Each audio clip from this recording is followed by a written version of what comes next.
माझ्या महाराष्ट्रातील बांधवांनो, भगिनींनो आणि मातांनो, नमस्कार. जय महाराष्ट्र. बऱ्याच दिवसानंतर आपण भेटतो आहोत. जवळपास 1 महिना होऊन गेला असेल. या एका महिन्यामध्ये जे काय घडलं ते आपल्या समोर घडलेलं आहे. अनेक संकटांचं असं असतं की यायला लागले की एका मागोमाग एक येतात. कोरोनाशी लढतो आहोत, त्याच्यात मध्ये निसर्ग चक्रीवादळ आलं. आपण सर्व किनारपट्टीतली लोक श्वास रोखून बघत होतो की हे वादळ नेमकं कुठे धडकणार. रायगडमध्ये ते धडकलं आणि त्याची नंतर जी काय मी पाहणी केली त्या वादळाची भीषणता भयानक होती. जे त्या वादळाच्या तडाख्यात सापडले नशिबाने वाचले असं मी म्हणेन, पण त्याचबरोबरीने आपल्या शासन यंत्रणेने सुद्धा खूप चांगलं काम केलं. मनुष्यहानी किंवा प्राणहानी, जीवितहानी कमीत कमी कशी होईल यासाठी सतर्कता दाखवली. एक सुद्धा कोळी बांधव किंबहुना एक सुद्धा मच्छीमारी करणारी बोट आपण समुद्रात राहू दिली नाही. त्याने वेळेमध्ये आपल्या घरात आणलं, सुरक्षित जागी हलवलं आणि त्यामुळे प्राणहानी झाली, पण ती कमीत कमी ठेवण्यात आपल्याला काही प्रमाणात यश आलं. आर्थिक नुकसान तर झालेलं आहे. मोठी मोठी झाडं उन्मळून पडलेत, फळबागा उद्ध्वस्त झालेल्या आहेत, घरांची छपरे उडून गेलेले आहेत. नुकसान अतोनात झाले, पण त्या अतोनात नुकसान म्हणजे विजेचे खांब सुद्धा उन्मळून पडलेले आहेत. या नुकसानीमध्ये आपण हेही पाहिलं की सरकार खंबीरपणाने या सर्व किनारपट्टीतल्या कोकणवासियांच्या आणि जिथे जिथे हे वादळ पुढे सरकलं, ज्यांचं नुकसान झालं त्या सगळ्यांच्या पाठी खंबीरपणे उभं आहे. या गेल्या काही दिवसात काय झाले, एक तर आपण असे भेटू शकत नाही आहोत. हा विकास म्हणायचा का कल्पना नाही, पण प्रत्यक्ष भेटी होत नाहीत आणि असं भेटावं लागतंय. आणि पूर्वी आपण अनेक दिवसानंतर भेटल्यानंतर विचारायचो, काय रे कसा आहेस. मग जो तो आपापली दुःख असतील, व्यथा असतील, वेदना असतील एक बाजूला ठेवून भेटीत बोलायचं की मजेत आहे. आता सगळ्यांची परिस्थिती तीच आहे. कसे आहात, जसे तुम्ही आहात तसेच आम्ही आहोत. सगळे घरातच आहोत. सगळं काही ठप्प आहे, संपूर्ण जग ठप्प आहे आणि या संकटाचा सामना आपण करत आहोत. आज मी आपल्याशी बोलताना परवा 1 तारीख आहे. ही 1 तारीख आषाढी तर आहेच, पण जे आपल्यासाठी डॉक्टर्स योद्धे बनून लढत आहेत त्यांचा डॉक्टर्सचा राष्ट्रीय डॉक्टर दिन आहे. त्या सगळ्यांना मी त्यांचं कौतुक करतो, त्यांना धन्यवाद देतो. आणि तुम्ही जी लढाई लढतात आमच्यासाठी, त्याच्यात आम्ही सुद्धा तुमच्यासोबत आहोत. तुमच्यासोबत तुम्हाला आम्ही सहकार्य करतो आहोत आणि करू हे एक वचन त्यांना देतो. डॉक्टर दिनाबरोबर आपल्या राज्याचे माजी मुख्यमंत्री वसंतराव नाईक त्यांचाही जन्मदिवस आणि हा सप्ताहच आपण शेतकरी सप्ताह म्हणून साजरा करतो. म्हणजे दोन्ही जे आत्ता आपल्याला जीव वाचवत आहेत त्या डॉक्टरांचा तो दिवस आहे आणि योगायोगाने वसंतरावांच्या जन्मदिवसाच्या निमित्ताने जो शेतकरी दिन साजरा करतो, म्हणजे आपल्याला जगाला जो आपलं धान्य पिकवतो त्यांचा सुद्धा हा एक दिवस आहे. म्हणून मी या दोन्ही शेतकऱ्यांना आणि माझ्या डॉक्टर्सना विनम्र नमस्कार करतो आणि आपल्याशी आता बोलतो. साहजिकच आहे 30 तारखेपर्यंत हा लॉकडाऊन आहे. माननीय पंतप्रधानांनी 30 जूनपर्यंत हा लॉकडाऊन जाहीर केलेला आहे. 30 जून नंतर काय होणार, मी यापूर्वीच आपल्याला सांगितलेलं आहे की आता लॉकडाऊन हा शब्द बाजूला ठेवायचा आणि हळूहळू आपण एक एक गोष्टी, सोयी सुविधा, सेवा ह्या उघडत जाणार. म्हणजेच 30 तारखेनंतर लॉकडाऊन उठणार का, तर अत्यंत स्पष्ट शब्दात नाही. मग काय होणार, असंच राहणार का, तर तेही उत्तर नाही आहे. आपण गेले 15-20 दिवस अनुभवतो आहोत. एक एक करत महाराष्ट्रामध्ये आपण अत्यंत काळजीपूर्वक पावलं टाकत सेवा सुविधा आणि काही गोष्टी म्हणजे दुकानं असतील, आजपासून आपल्या नाभिकांची जी सेवा आहे ती सुरू होते आहे, अशा काही गोष्टी सुरू करतो. दुकानं सुरू झालेली आहेत, काही ऑफिसेस काही प्रमाणात त्यांच्या कर्मचारी वर्गाची उपस्थिती त्यांना आपण परवानगी देऊन ती सुरू झालेली आहे. तर एक एक गोष्टी आपण सुरू करत चाललेलो आहोत. हे हळूवार का करतो आहोत आपण, याचं कारण अजूनही संकट नाही टळलेलं. एक गोष्ट नक्की लक्षात ठेवा की आपण जे मिशन बिगिन अगेन किंवा पुनश्च हरिओम म्हणून सुरुवात केलेली आहे, ह्याचा अर्थ धोका टळलेला नाही, पण आपण थोडंसं कात्रीत सापडलेलो आहोत. ज्याला म्हणतात ना, इकडे आड आणि तिकडे विहीर. आपल्याला इथेही पडायचं नाही आणि तिथेही पडायचं नाही, मधोमध बरोबर आपला तोल सांभाळून हे संकट पार पाडायचंय, संकटाचा काळ हा पार पाडायचा आहे. आणि म्हणून केवळ आणि केवळ अर्थचक्राला एक गती द्यायला आपण सुरुवात करण्यासाठी म्हणून एक एक गोष्टी आपण उघडत चाललेलो आहोत. एखादी गोष्ट उघडली म्हणजे धोका टळलाय, आता आपण बिनधास्त, अजिबात नाही. कृपा करून तशा गैरसमजात, तशा भ्रमात राहू नका, कारण तसं जर का आपण वागू तर करोना आवासून बसलेलंच आहे. आपण करोनापासून वाचण्यासाठी घरात राहा म्हणून तुम्हाला मी सांगितलेलं आहे. अनावश्यक कामासाठी बाहेर पडू नका. आवश्यक असेल तेव्हा आणि तेव्हाच घराबाहेर पडा, हे माझं आजही सांगणं आहे. तुम्ही म्हणाला, अरे हा काय आलं की नुसतं आपलं काळजी काळजी आणि काळजी. आपलं सरकार काळजीवाहू नाहीये, कारण नेहमी असं म्हणतात, ज्या सरकारला स्वतःची काळजी असते त्याला काळजीवाहू म्हणतात. हे सरकार तुमचं आहे, मजबूत आहे आणि तुमची महाराष्ट्राची काळजी घेणारं हे सरकार आहे. आणि म्हणून माझं कर्तव्य आहे की तुम्हाला धोक्यापासून सावध करणं. बाहेर जर का आपण पडलो आणि बिनधास्त वावरलो तर धोका आहेच, प्रत्येक पावलावरती धोका आहे.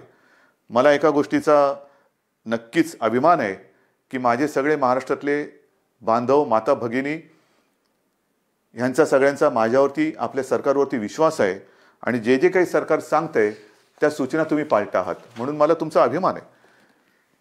हे करत असताना काही ठिकाणी जसं आपण लोकलची मागणी केली होती, त्या लोकल सुरू झालेल्या आहेत. मुंबईमध्ये ग्रामीण भागामध्ये उद्योगधंदे सुरू झालेले आहेत, तिथे सुद्धा लोकांचं येणं जाणं सुरू झालेलं आहे. विशेष म्हणजे जो शेतकरी, ज्याचा उल्लेख मी सुरुवातीला केला, तो शेतकरी आपण सगळे लॉकडाऊनमध्ये घरी असलो तरी सुद्धा न थकता, न थांबता आपल्यासाठी मेहनत करतोय, घाम गाळतोय, जमिनीत राबतोय, भूमीमध्ये राबतो आहे, अफाट मेहनत करतोय. त्या शेतकऱ्याच्या सोबत आपण आहोत आणि आपण राहिलं पाहिजे.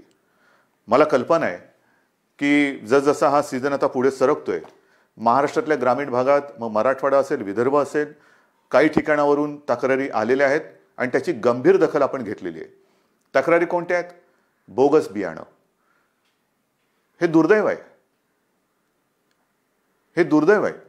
ह्याचं कारण शेतकरी हा, एकतर शेतकऱ्याची अवस्था सगळ्यांचीच सारखी झालेली आहे, रोजगारच नाहीये.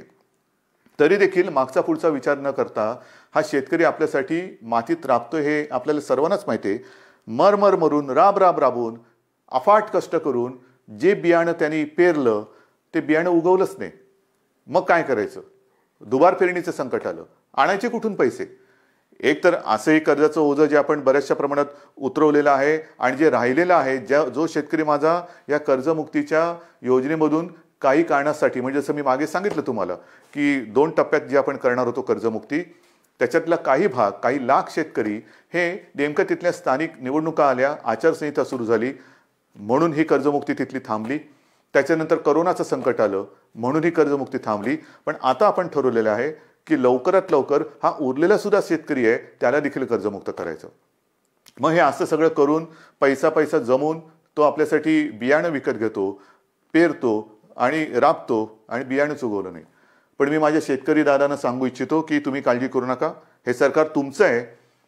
ज्यांनी तुम्हाला फसवलेलं आहे ते कायद्याच्या कचाट्यातून सुटणार नाही. त्यांच्यावरती गंभीर गुन्हे दाखल करून त्यांना सजा तर होईलच, पण जे नुकसान तुमचं झालेलं आहे, त्यांनी केलेलं आहे, त्यांच्याकडनं तुम्हाला हे सरकार नुकसान भरपाई सुद्धा मिळून दिल्याशिवाय राहणार नाहीये.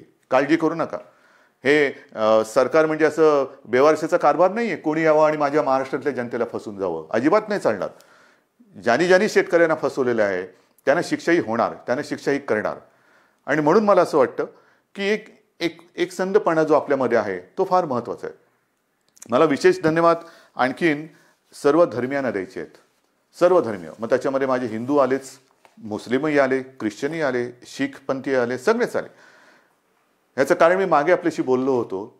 साधारणतः शिमगा म्हणजे होळी झाली, शिमगा झाला आणि कोरोनाची बोंबाबोंब सुरू झाली, ती अजूनही कायम आहे.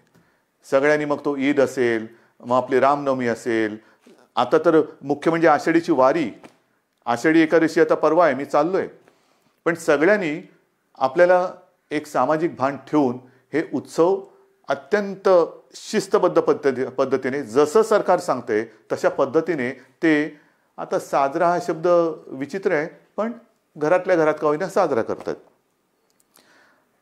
सगळ्यांनाच धन्यवाद दिले पाहिजेत. आपल्या परंपरा आहेत. आषाढी एकादशीची परंपरा, वारीची परंपरा ही किमान 700-800 वर्षापूर्वीपासूनची आहे. आणि आपल्याशी मी आज बोलताना 2020 साल सुरू आहे. मला 2010चं साल आठवलं. 2010 साली मी पांडुरंगाचं दर्शन घेतलं. कसं घेतलं आपल्याला माहिती आहे.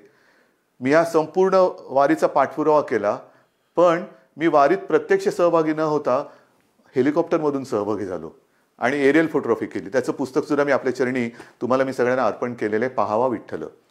मी विठ्ठल पाहिला, नक्की पाहिला. मंदिरात जाऊन नाही पाहिला कारण मी हेलिकॉप्टरमध्ये होतो, पण अथांग पसरलेल्या त्या वारकऱ्यांमध्ये मला ते विठ्ठलाचं विश्वरूप दिसलं. माझ्यासारखा भाग्यवान मीच असेन. विश्वरूप ज्याला म्हणतात ते विश्वरूप काय असतं ते विश्वरूप मी त्या वारकऱ्यांच्या रूपात पाहिलं. देहभान हरकून हे वारकरी विठू नामाचा गजर करत चालत असतात. अक्षरशः देहभान हरकलेले असतात.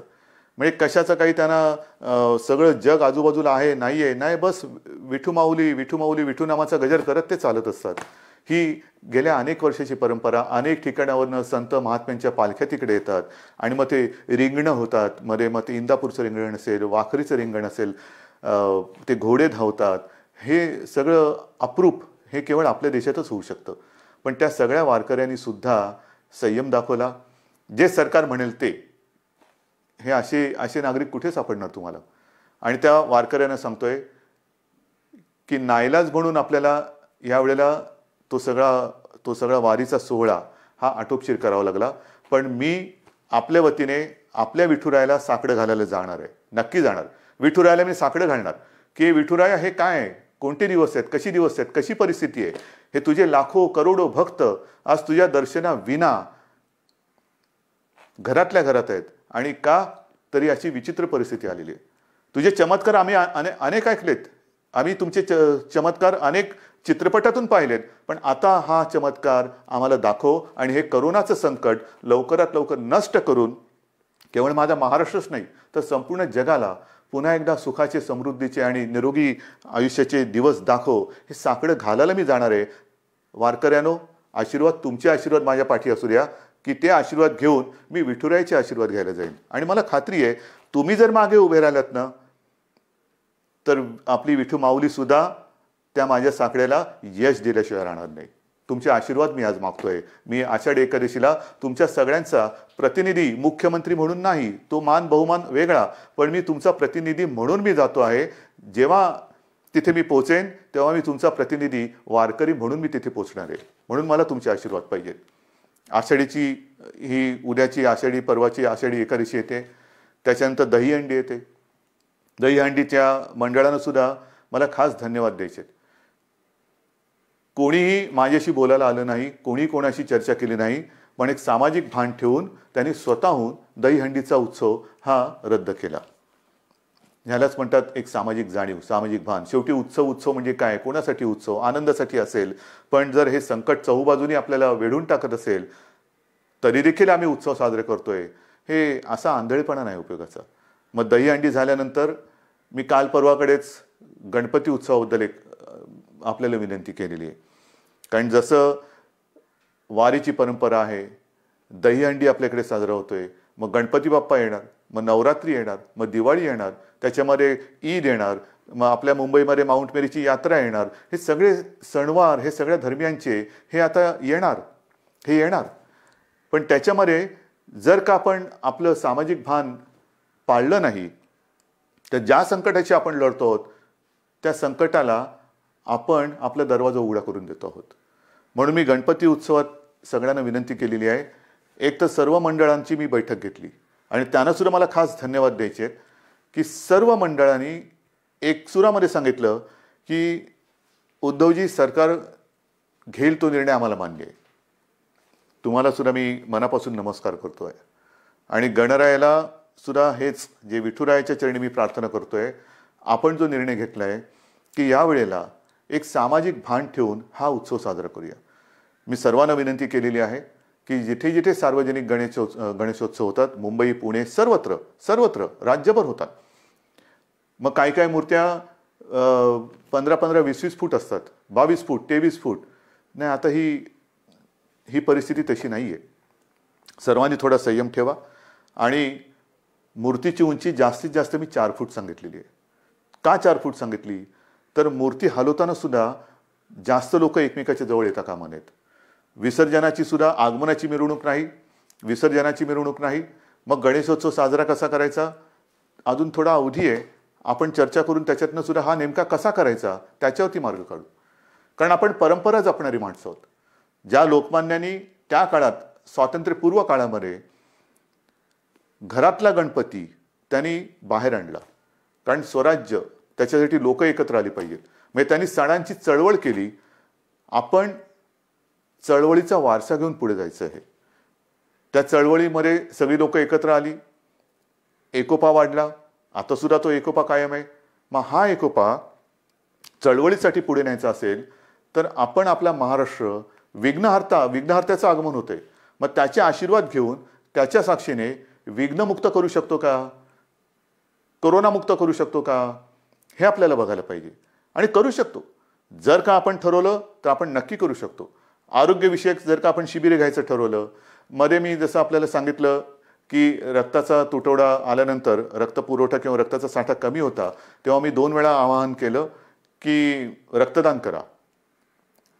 मी आवाहन करण्याचा अवकाश चहूबाजूने रक्तदाते पुढे आले आणि ती जी काय आपली टंचाई होती ती दूर झाली. रक्तदान करा म्हटलं तर रक्तदान केलं. कारण आपण गणपतीचे अंधभक्त नाहीत तर जागरूक भक्त आहोत. आणि त्याच्यासाठी मला असं वाटतं की आरोग्यविषयक काय खबरदारी घेता येईल, काय जागरूकता आणता येईल, काय करता येईल, या सगळ्या गोष्टी आपण हळूवार सांगत जाऊ. तूर्त मी आपल्याला मूर्तीची एक कल्पना दिलेली आहे. रक्तदानाबद्दल मी जेव्हा बोललो तेव्हा आणखीन एका विषयाबद्दल मला आपल्याशी बोलायला पाहिजे. आणि तो विषय आहे रक्तदानाशी निगडीत, तो म्हणजे प्लाझ्मा थेरपी. आपल्याला कल्पना आहे की साधारणतः मार्चपासून हे कोरोनाचं संकट आपल्यासमोर आल्यानंतर त्या संकटाची आपण जे हातात शस्त्र मिळेल ते शस्त्र घेऊन लढतो आहोत. मग लॉकडाऊन असेल, लॉकडाऊन, ट्रॅकिंग ट्रेसिंग असेल तेही करतो आहोत, चाचण्या वाढवतो आहोत. चाचण्या वाढवल्यानंतर उपचार पद्धती. आणि मी नक्की सांगेन, अभिमानाने सांगेन की आपला महाराष्ट्र, आपली मुंबई, जे आपले डॉक्टर्स आहेत, जो आपला टास्क फोर्स आहे, उपचाराच्या बाबतीमध्ये जगाच्या बरोबरीने आपण चाललेलो आहोत. कुठेही एक सूतभर सुद्धा जगाच्या पाठी आपण नाही. चहूबाजूला आपली नजर आहे.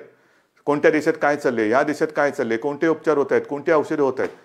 म्हणजे गेल्या आठवड्यामध्ये सहज मी बसलो असताना मला मेसेज आले. BBC मध्ये एक बातमी होती, ब्रेक थ्रू डेक्सामेथाझॉन हे नवीन औषध सापडलं. मी टास्क फोर्सच्या डॉक्टरना फोन केला. ते म्हणाले, उद्धवजी हे औषध आपण गेले 2 महिने आवश्यकतेनुसार वापरतोच आहोत. म्हणजे आपण हे औषध वापरतोच आहोत. मग प्लाझ्मा थेरपी सुद्धा आपण साधारणतः मार्च-एप्रिलपासून सुरू केलेली आहे. पण आज मला अभिमानाने एक गोष्ट सांगावीशी वाटते की सुरुवातीला आपल्याकडे 1-2 ठिकाणीच प्लाझ्मा थेरपी आपण वापरत होतो. आजपर्यंत साधारणतः असं धरा की 10 जणांवरती आपण उपचार केले असतील तर जवळपास 9 जण त्याच्यात बरे झालेत, 7 जण तर जवळपास बरे होऊन घरी पण गेलेले आहेत. म्हणजे प्लाझ्मा थेरपी सुद्धा उपयोगी पडते. आणि त्याच्यासाठी उद्याच एका गोष्टीचं आपण लोकार्पण करतो आहोत. जे करतो आहोत ते तळमळीने करतो आहोत, मनापासून करतो आहोत आणि आवश्यकतेपेक्षाही थोडं जास्त करण्याचा आपला प्रयत्न आहे. आणि उद्या आपण एक गोष्ट अशी करतोय की कदाचित शब्द वापरतोय, कदाचित देशातलं सगळ्यात मोठं प्लाझ्मा थेरपी देणारं आपलं राज्य ठरेल. प्लाझ्मा थेरपीचा वापर करणारं आपलं राज्य ठरेल. कारण आपण ही केंद्र वाढवतो आहोत. पहिल्यांदा 2 होती, त्याचा विस्तार आपण करतो आहोत. उद्या कदाचित देशातलं सगळ्यात प्लाझ्मा थेरपीचा वापर करणारं पहिलं राज्य ठरेल आपलं. पण हे सुविधा झाल्या. मला जे खास करून ज्यांना कोरोना होऊन जे सुखरूप बरे होऊन घरी गेलेत त्यांना एक विनंती करायची. रक्तदान हे कसं, एक रक्तदान कोणी करू शकतो, पण प्लाझ्मा कोणाचा वापरू शकतो? रक्तगटाप्रमाणे तर तो वापरावा लागतोच. पण ज्यांना कोरोना होऊन जे बरे झालेत आणि ज्यांच्या शरीरात ती अँटीबॉडी तयार झालेली आहे, अशांचं रक्त घेऊन त्यातनं प्लाझ्मा घेऊन त्या रक्तगटाच्या रुग्णाला जर तो प्लाझ्मा आवश्यकतेनुसार वापरला तर बऱ्याच रुग्णांचा प्राण आपण वाचवू शकता. आणि म्हणून खास करून मला जे रुग्ण बरे होऊन घरी गेलेले आहेत त्यांना विनंती करतो आहे की कृपा करून आपण पुढे या. आमच्या शासकीय विद्यालयांना जी वैद्यकीय विद्यालय आहेत त्यांना संपर्क करा, शासकीय डॉक्टर्स आहेत त्यांना संपर्क करा आणि आपण जसं रक्तदान करतो रक्तदानच करायचं आहे, पण तसं प्लाझ्मा दान करा की जेणेकरून आपण वाचलात, आपल्या माध्यमातून आणखीन काही जण वाचू शकतो. ह्यालाच तर आपण एकत्रितपणा म्हणतो, ह्यालाच तर आपण एकजूट म्हणतो आणि ती आपल्या रक्तामध्ये आहे. आणि ती मी मागेही म्हटलं होतं, लढणं हे आपल्या रक्तात आहे आणि जेव्हा रक्ताचा तुटवडा होता तेव्हा रक्तदान करून हा लढाऊ बाणा आपण सिद्ध केलाय. आता हा पुन्हा एकदा सिद्ध करण्याची नव्हे, पण त्याच्या आवश्यकतेनुसार वापर करण्याची गरज आहे. बांधवांनो आणि माता भगिनींनो, एक गोष्ट नक्की आहे की जसं मी औषधाच्या बाबतीत तुम्हाला सांगितलं की कोणत्याही औषधाच्या बाबतीत आपण पाठी नाहीये. सुरुवातीपासून जी औषधं आपल्याला वाटतात की वापरली पाहिजेत, म्हणजे आता सगळीकडे रेमडेसिवीर कितीला मिळणार, रेमडेसिवीर मिळणार की नाही, रेमडेसिवीरची किंमत काय होणार, मग फॅव्हिपिरावीर, म्हणजे जशी जशी नावं येतात तसतसं त्याचा बोलबाला होतो. पहिला होता तो एससीक्यू हायड्रॉक्सिक्लोरोक्विन, मग त्याचा एक हे झाला, ते आपण वापरतोय, आवश्यकतेनुसार वापरतोय. रेमडेसिवीर वापरतो आहोत, टॉझिलिझुमॅब वापरतो आहोत, आयव्हरमेक्टिन वापरतो आहोत, डॉक्सी वापरतो आहोत. तुम्ही नाव सांगा, ती सगळी औषधं आपण इकडे वापरतो. परंतु ही औषधं वापरायला साहजिकच आहे आपल्याला केंद्र सरकारच्या त्या आरोग्य विभागाची परवानगी लागते. आणि मला एक गोष्ट आपल्याला सांगायची आहे, साधारणतः एप्रिल शेवट किंवा मे असेल, मेची सुरुवात किंवा पहिला मध्ये असेल, आपण ह्या औषधाच्या उपलब्धतेसाठी पाठपुरावा सुरू केला, रेमडेसिवीर आणि फॅव्हिपिरावीर, कारण तिथून परवानगी घ्यावी लागतील. मग त्याच्यानंतर एका रुग्णांच्या ग्रुपवरती त्याची टेस्ट घ्यावी लागते. ती यशस्वी झाल्यानंतर मग तिथून परवानगी मिळाल्यानंतर मोठ्या प्रमाणात आवश्यकतेनुसार त्याचा वापर करावा लागतो. आता गेल्या आठवड्यामध्ये ह्याची परवानगी आपल्याला मिळालेली आहे, रेमडेसिवीर आणि फॅव्हिपिरावीर. येत्या काही दिवसात याचा पुरेसा साठा हा आपल्याला उपलब्ध होईल. किमतीची पर्वा करू नका. शासकीय आणि निमशासकीय रुग्णालयामध्ये मी तर म्हणतोय की रेमडेसिवीर आणि ही औषधं आपण मोफत उपलब्ध करून देण्याच्या विचारामध्ये आहोत. पण पहिली गोष्ट ही उपलब्ध होत आहेत आता, म्हणजे कोणी काळजी करण्याचं कारण नाहीये. कसं मिळणार आता आहे, अजून एक थोडे दिवस आपल्याला त्याच्या साठ्याबद्दल किंवा उपलब्धतेबद्दल आपण प्रयत्न करून ती उपलब्ध करून देतो आहोत. पण एकदा का हा साठा आपल्याकडे किंवा ज्याला म्हणतो ना पुरवठा व्हायला लागला की त्याचा कुठे मी तुटवडा पडू देणार नाही, ही तुम्हाला मी खात्री देतोय. रुग्णांची संख्या वाढणार. तुम्ही म्हणणार वाढणार म्हणजे काय, नाही तसं नाहीये. ह्याला दोन गोष्टी आहेत. आपण अर्थचक्राला गती देण्यासाठी काही गोष्टी हळूहळू मिशन बिगिन अगेन म्हणून सुरुवात केलेली आहे. ये जा वाढली, भेटणं वाढलं, संपर्क वाढला आणि तो संपर्क वाढल्यानंतर साहजिकच आहे रुग्णांची संख्या ही सुद्धा वाढत चाललेली आहे. पण ही रुग्णांची संख्या वाढत असताना आपण टेस्टची संख्या सुद्धा वाढवतो आहोत आणि ती वाढवलेली आहे. म्हणून आता रुग्ण येण्याची वाट न बघता आपण व्हायरस पोचायच्या आत तिकडे पोहोचण्याचा प्रयत्न करतोय. चेस द व्हायरस ही एक नवीन संकल्पना मुंबईत सुरू केली, ती संपूर्ण राज्यभर आता आपण राबवत आहोत. Chase the virus. आणि त्याच्यासाठी रुग्णांची संख्या जरी वाढत असली तरी आपल्याकडे आरोग्य सुविधाही आपण वाढवत आहोत. औषधांची सुद्धा कुठेही टंचाई होणार नाही, औषधोपचार ते सुद्धा वाढवत आहोत. पण या निमित्ताने मला पुन्हा एकदा काही डॉक्टर्स जे आहेत, ज्येष्ठ डॉक्टर्स, मी समजू शकतो प्रत्येकाला जीवाची काळजी असतेच, पण काही ज्येष्ठ डॉक्टर्स जे 55-60च्या वरती आहेत पण अनुभव आहे त्यांना, 55-60च्या वरती आहेत आणि ज्याला आपण म्हणतो की हाय रिस्क, म्हणजे ह्या डॉक्टर्सना सुद्धा त्यांना सुद्धा सकाळ दुपार संध्याकाळ रात्र 24 तास ही रुग्णांची काळजी आहेच. तर त्यांना सुद्धा इतर काही व्याधी किंवा विकार आहेत, म्हणजे डायबिटीज असतील, किडनीचे विकार असतील, समजा दुसऱ्या काही आणखीन गोष्टी असतील, तर ते सुद्धा थोडेसे घाबरून हॉस्पिटलमध्ये जात नाही आहेत. मी त्यांना नम्रपणाने विनंती करतोय की आपण काळजी करू नका. एक काळ असाही होता की सगळीकडे पीपीई किट मिळत नाही, N95 मास्क मिळत नाही. आता या सगळ्याचा पुरवठा आपल्याकडे मुबलक आहे, साठा मुबलक आहे. काही काळजी करू नका. तुमच्या पाठी सरकार आहे. जे तुमच्या सुरक्षेसाठी आवश्यक आहे ती संपूर्ण खबरदारी घेण्याची तयारी सरकारची आहे. कारण आपण कोविड योद्धा म्हणायचं आणि त्याला बिना शस्त्रांनी पाठवायचं असं अजिबात होणार नाही. पण आज आपली गरज आहे, महाराष्ट्राला गरज आहे, आपल्या अनुभवाची गरज आहे. कारण अनेक ठिकाणी आपण ज्येष्ठ डॉक्टरांची एक अनुपस्थिती हे अनुभवतो आहोत. म्हणून मी सगळ्यांना विनंती करतोय की आपण जिथे जिथे असाल, हॉस्पिटलमधले असाल हॉस्पिटलमध्ये जा, खाजगी आपले दवाखाने क्लिनिक असतील कृपया सुरू करा.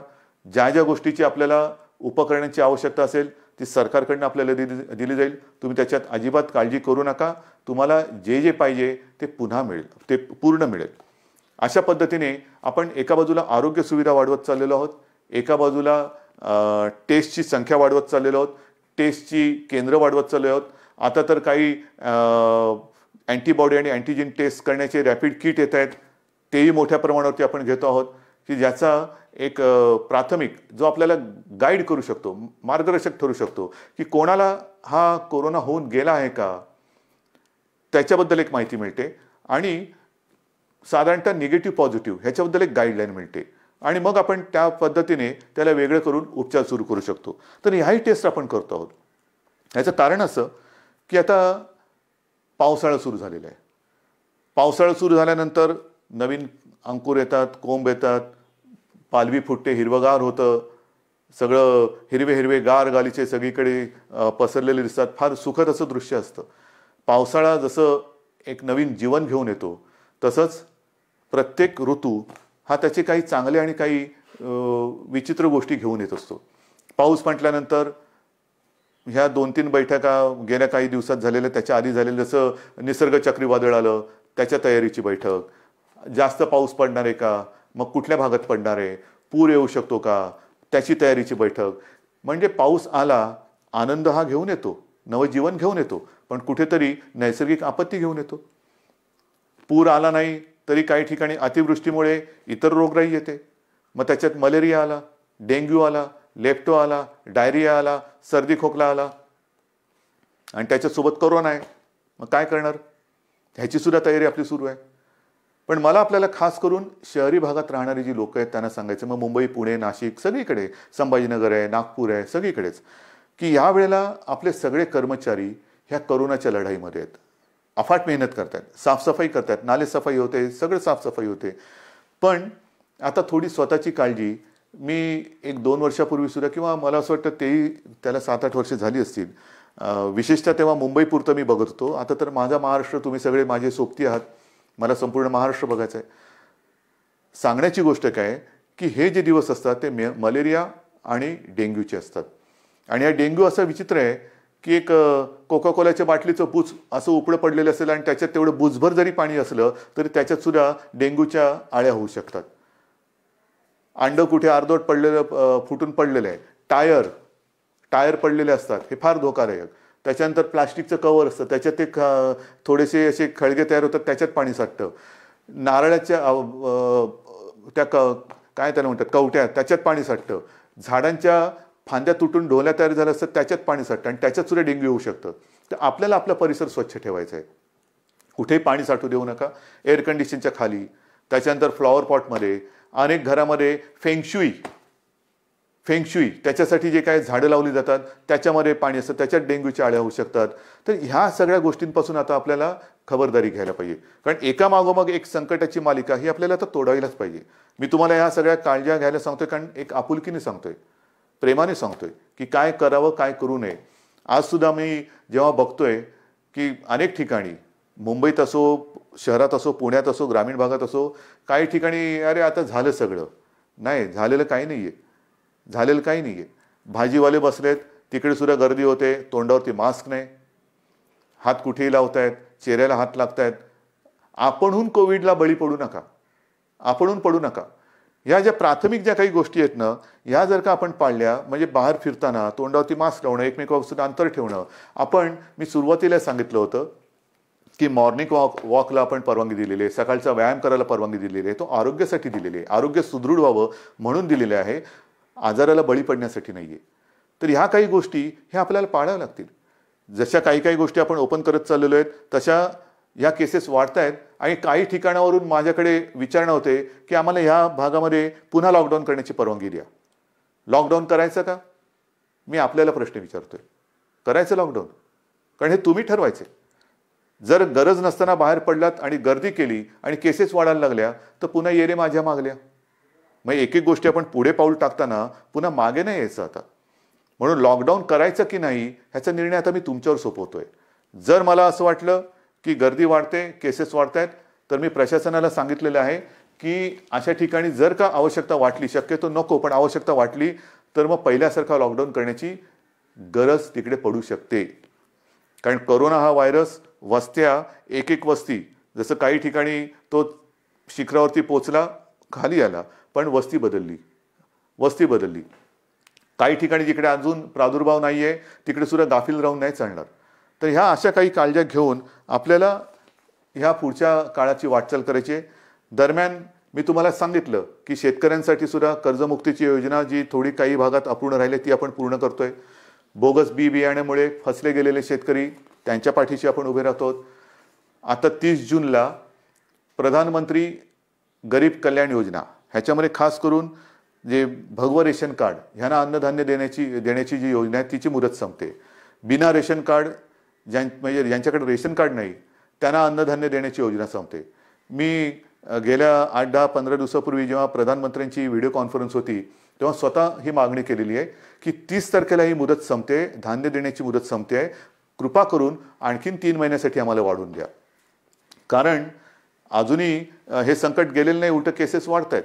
त्याच्यामुळे ही भगवं रेशन कार्ड असेल किंवा ज्यांच्याकडे रेशन कार्ड नाही यांना धान्य देण्याची जी काही योजना आहे प्रधानमंत्री गरीब कल्याण योजना ती आणखीन आम्हाला 3 महिने वाढवून द्या हे मी पंतप्रधानांकडे सांगितलेलं आहे.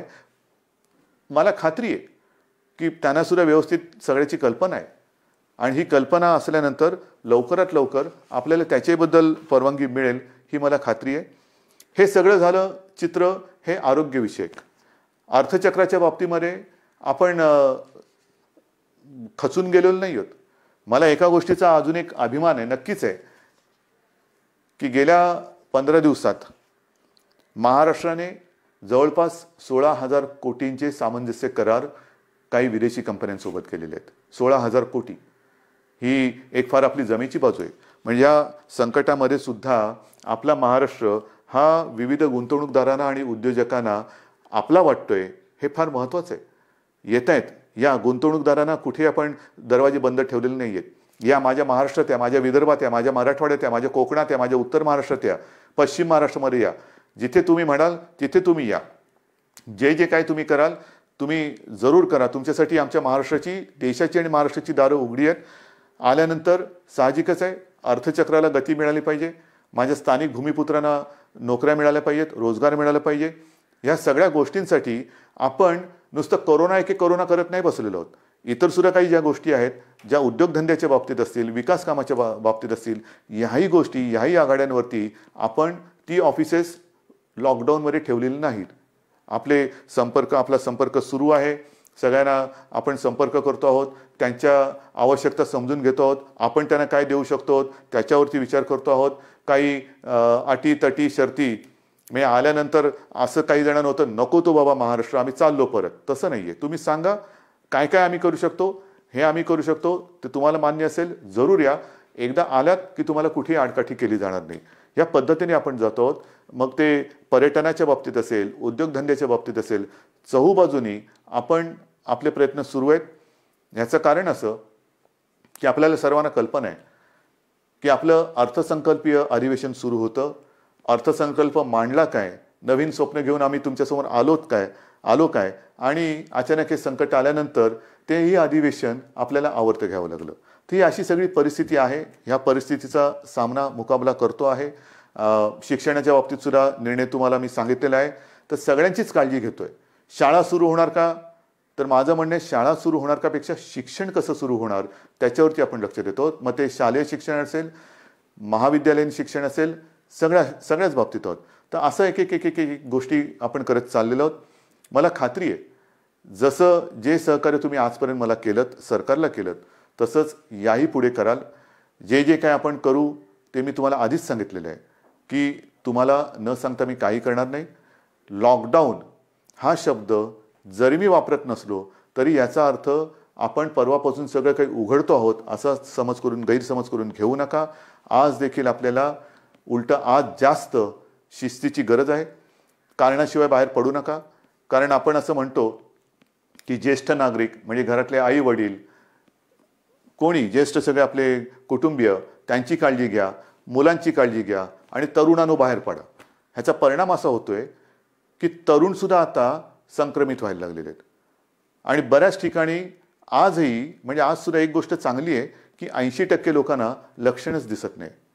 पण लक्षण दिसले नाहीत ह्याचा अर्थ त्याला प्रादुर्भाव झाला नाही याच्यातला भाग नाही. मग तो लक्षणं न दिसणारा तरुण घरात इतरांना त्याचा संपर्क झाला तर तो एक प्रादुर्भाव होऊ शकतो. म्हणून ह्या सगळ्या गोष्टी आपल्याला खूप काळजीपूर्वक करायच्या आहेत. बाहेर पडलात तोंडावरती मास्क पाहिजे, हात सतत धुत राहिलं पाहिजे, सॅनिटायझर वापरायला पाहिजे, साबणाने हात धुवायला पाहिजे. ह्या सगळ्या गोष्टी ह्या अजूनही आपल्याला काही काळ पाळाव्याच लागतील. कारण ह्या केवळ आणि केवळ आपल्या म्हणजे तुमच्या भल्यासाठी आणि आपल्या कुटुंबियांसाठी. आणि दुसरी गोष्ट अशी की मगाशी मी जे डॉक्टर्सना विनंती केली ती एवढ्यासाठी की ज्येष्ठ डॉक्टर्सना मी विनंती केली की आपण स्वतः जाणीवपूर्वक जातीने लक्ष द्या. कारण ही साथ विचित्र आहे.